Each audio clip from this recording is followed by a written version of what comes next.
Assalamualaikum warahmatullahi wabarakatuh. Kita balik lagi buat bahas soal KSNP 2020. Kita lanjut ke soal nomor 10.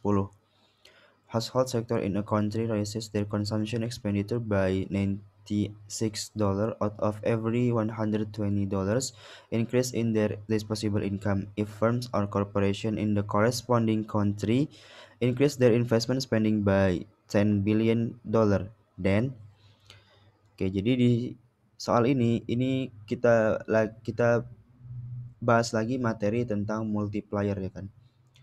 Sebelumnya mungkin teman-teman bisa lagi tonton ke soal nomor 8. Gua ngejelasin tentang gimana angka multiplier, angka pengganda itu didapetin gitu. Nah, jadi di sini juga di soal ini bakal ngebahas juga tentang angka multiplier itu gitu. Nah, jadi di sini ada beberapa data yang bisa kita gunain buat menghitung eh, national income-nya akibat perubahan dari ini increase dari investment spending by $10. Berarti nilai $10 billion ini itu sama aja delta I atau delta investment, perubahan investmentnya berapa? Itu 10 billion. Nah, eh, terus di sini dikasih tahu ada data tentang marginal propensity to consume. Ngelihatnya di mana? Ngelihatnya di sini, di kalimat yang pertama. Household sector in a country raises their consumption by expenditure sebesar 96 jika setiap terjadi peningkatan $120 di disposable income-nya. Ini kan gambarin MPC kan.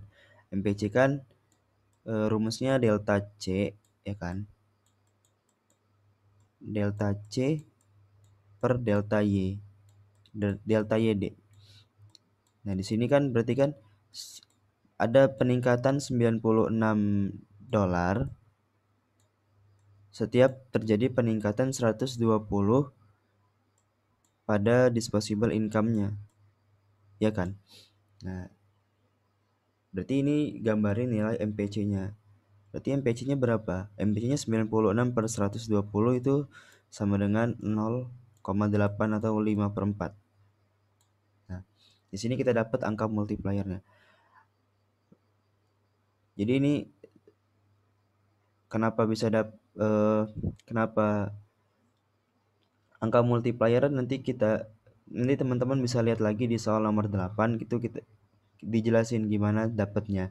Jadi kalau yang investment ini karena cuma dikasih tahu data tentang MPC dan nggak dikasih tahu gitu angka-angka dari slope variabel yang lain gitu. Misalkan kalau yang di soal nomor 8 itu kan ada slope dari impornya kan, MPM atau marginal propensity to import. Di sini nggak ada, jadi cuma dikasih tahu MPC. Maka angka MPC ini akan sangat berguna untuk menghitung seberapa besar perubahan national income-nya. Jadi rumusnya delta Y, seberapa besar perubahan Y atau national income ini digambar dengan delta Y akibat perubahan dari delta I. Nah, terus kita masukin angka multiplier, kita kali angka multipliernya. Angka multiplier dari investment itu kan 1 per 1 min MPC ya kan. 1 min MPC atau 1 per MPS ya kan. Karena nggak dikasih tahu data-data slope yang lain, maka 1 min MPC itu sama dengan 1 per MPS gitu. Jadi delta Y-nya sama dengan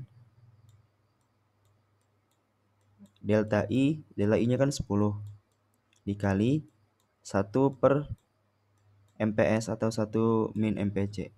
1 min MPC berarti 1 dikurang 0,8 atau 0,2 ya kan. 0,2 dikali 1 per 0,2 dikali 10. Berarti hasilnya sama dengan 50. Nah, akibat perubahan $10 billion di investment spending, maka akan terjadi peningkatan national income di negara tersebut sebesar 50 billion US dollar. 50 billion dollar. Makanya jawabannya yang A. Gitu.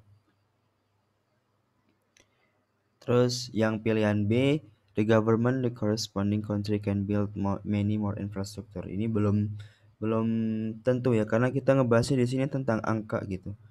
Terus government ini kan terus juga bahas yang pilihan B ini bahasnya tentang government kan. Karena padahal di sini dibilangnya kalau yang apa? Yang meningkat itu si firm atau corporation sector atau investment spendingnya ya kan. Terus yang C juga bahasnya government juga. Ini kurang tepat karena belum tentu gitu. Additional tax-nya itu additional tax revenue-nya itu sebesar 50 billion dollar itu belum tentu. Karena kita harus ngitung lagi gitu.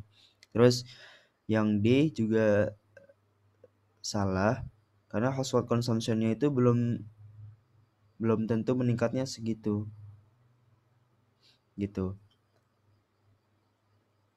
Terus the country will earn more foreign exchange reserve.